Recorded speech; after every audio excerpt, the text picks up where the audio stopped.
It's that time of year again. The Steam Next Fest is upon us. For those not in the know, the Steam Next Fest is a celebration of upcoming games.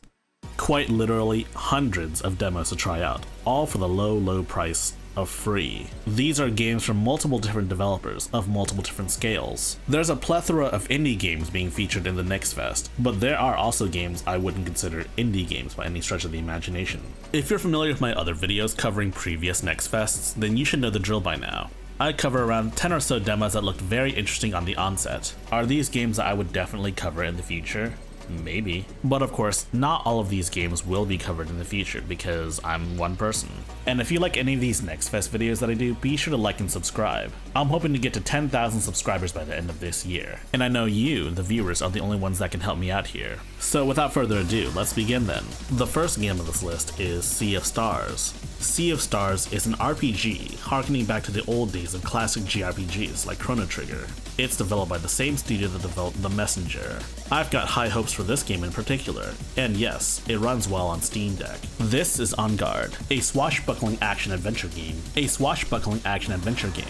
Currently in the demo there's two modes, a story mode and an arena mode. You can fence, parry, dodge, and run away. Don't be afraid to use the environment to gain an advantage over your enemies, because you'll need it, because groups of enemies in this game are dangerous and vicious. This game runs pretty well on Steam Deck, though this is a demo so it's not the final product. I'm sure the full game will be optimized and run much better on Steam Deck. Before we continue on, there is one demo I wanted to highlight. It's a game called Another Space Opera Episode 1, The Week of the Giant. There's a massive issue on the Steam Deck where the game just runs at like 14 FPS during the cutscenes. As a result, the cutscene and the cutscene audio are behind. I also tried this game on my ROG Ally to get some footage, and ultimately it had the same issue there too. It didn't have the same issue on my Windows PC, but it had an issue with OBS for whatever reason. Until this issue gets resolved, I can't really say it works on the Steam Deck. I hope the devs fix this. Next up is Warhaven, an upcoming multiplayer medieval combat game. This game supports up to 16v16 matches. You have a couple of different character classes to play as, though ultimately I stuck with the basic blade class, because my idea of the perfect medieval fantasy is using a sword because that's what heroes prefer. I haven't delved too much into the combat system. I would argue the game is far less in-depth than say For Honor, but it's a heck of a lot of fun. In the demo currently there's two modes, bot matches and PvP matches. And yes, this game works excellently on Steam Deck. Aside from all of the gameplay stuff though, what really stuck out to me was the fact that they basically have all of the live service stuff set up already. You've got multiple different missions, a battle pass, challenges,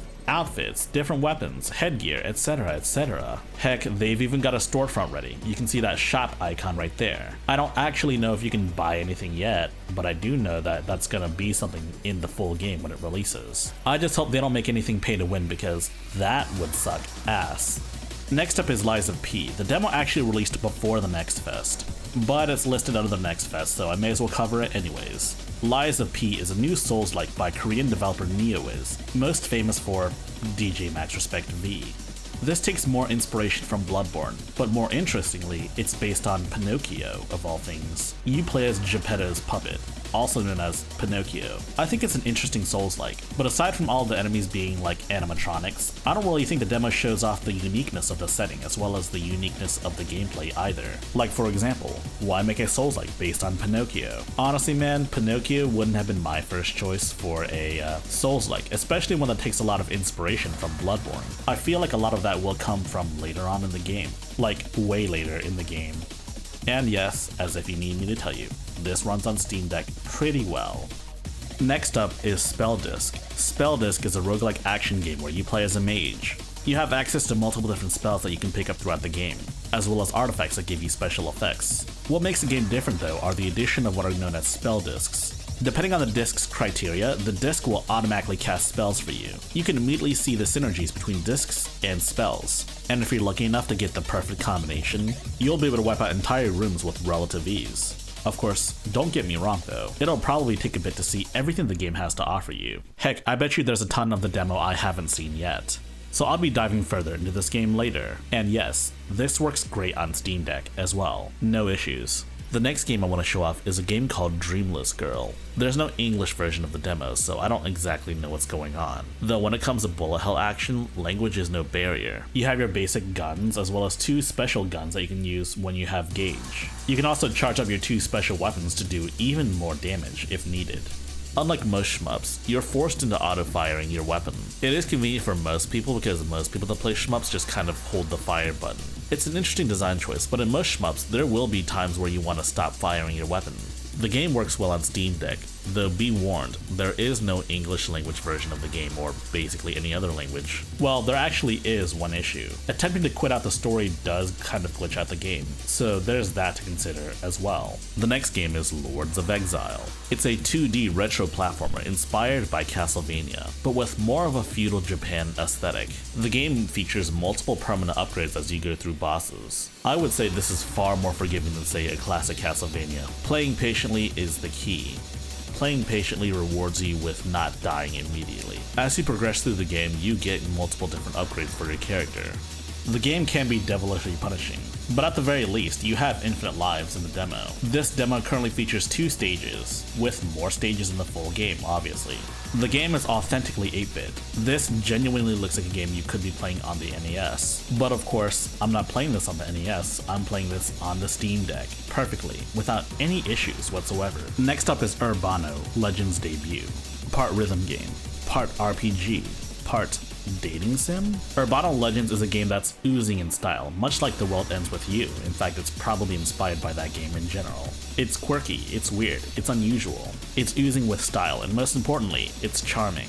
This is the type of game we rarely get these days. A good portion of this game is building up relationships with your friends, and eventually romancing them, though I think that comes later in the game. Another part is working a part-time job so that you can, of course, get gear so you can upgrade your character stats for the main game, of course. Every portion of this game is some sort of rhythm game. And yes, this game works on Steam Deck. Who'da thunk it, huh? And of course, last but certainly not least, a demo for a game called Reverse Collapse, codenamed Bakery. Reverse Collapse is a turn-based strategy RPG. I was wondering what this game reminded me of, and then I realized it's literally being developed by the same developers behind Girls Frontline. I guess I shouldn't be that surprised.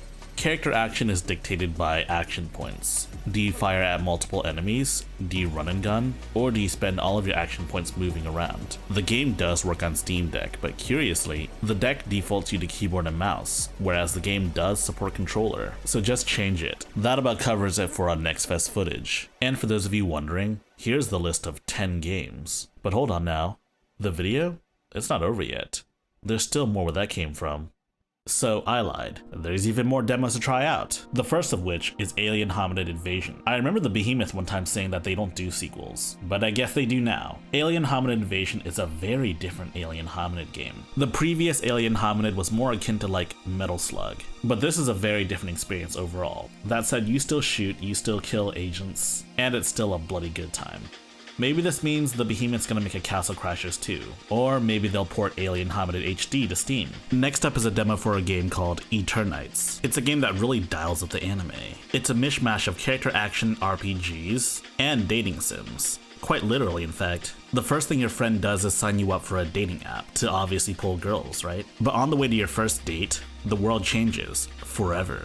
Heck, you even meet a K-pop star. It seems like developers have finally found a winning formula for games. Combine dating sims with any genre. Having played this game, I can tell you that what's probably gonna drive people to play this game isn't the combat, but rather the dating sim aspects. Admittedly, the demo doesn't really show off a lot of the game, but dating sims are supposed to be quite expansive. So let me ask you one question. Who do you think is going to be best girl? Put your predictions in the comments down below. And yes, I also tested this out on Steam Deck, and it runs really well. And while there's no quote-unquote Steam Deck preset, the game did mark 1280 by 800 as the Steam Deck resolution, which I think is pretty funny. I would love to check this game out when it releases. I also want to see if the developers implemented a sort of persona-type social link where cultivating relationships actually changes gameplay. Next up is Crosstales, another turn-based strategy game, though this time, it's a lot less gritty and has more cat girls. The graphics kind of remind me of like a PS2 classic. I'm really a fan of this new influx of turn-based strategy games on Steam. Next up is Ollie Frog Toad Skater. It's basically Tony Hawk with frogs. What's there not to love? RoboBeat is a rhythm boomer shooter. You fire your guns on the beat. This kind of reminds me of Metal Hellsinger, but much faster, with robots, and a very different musical style, this being electronic music as opposed to heavy metal. Then again, I've never really played Metal Hellsinger, but that's what it seems like to me. Here's a disappointing game that wouldn't work. Wargroove 2. I don't know why this demo wouldn't work on our Steam Deck, but it just doesn't. It just goes to a blank black screen. We've tried rebooting our Steam Decks as well. No luck here, unfortunately. I also tried out Echo Point Nova on Steam Deck. Please excuse my poor gameplay. I haven't set up gyro yet because I got lazy. Essentially, this is a boomer shooter with guns, grappling hooks, and double jumps. These are the types of shooters that play better on keyboard and mouse. But controller gods will be grateful for this game having controller support because it lets them flex how good they are with controller. It is worth mentioning that auto aim is incredibly strong here. Like, you aim down sights and it snaps onto a target. It's pretty nuts, but it works for a game like this. Shy Cat's Hidden Orchestra is a hidden object game where the hidden objects are little cats. They're in a little cat orchestra. At the beginning there's no music, but once you begin to find more and more members of the cat orchestra, the music becomes fuller, richer. Each stage has a unique music piece. The game works great on Steam Deck. The only issue is that hidden object games really aren't my thing. I am absolutely terrible at these types of games. I cannot find things for the life of me. It's a decent low-stress time waster if you needed it though. Next up is Star Salvager. It's like a combination of Tetris and Space Invaders. You'll collect blocks to build up your ship and also gain ammunition, as well as power up systems on your ship. There's multiple different ways to fight. You can obviously shoot your weapon, you can jettison pieces of your ship as a sort of projectile, or when enemies get close to your ship, you can choose to whack them by spinning around really fast. The game is surprisingly engaging. I wasn't expecting to be this much fun. Definitely a surprise hit. And yes, as expected, this works great on Steam Deck. No issues whatsoever. And the true final game on this list is Quasimorph. Quasimorph is what the developers dub an extraction roguelike. If you've ever played Tarkov, you'll probably know what this means. You get in, get loot, and get out when you can. This is a brutal experience. This is what a true roguelike is. Everything is turn-based, everything from combat to movement, just everything. And you'll die.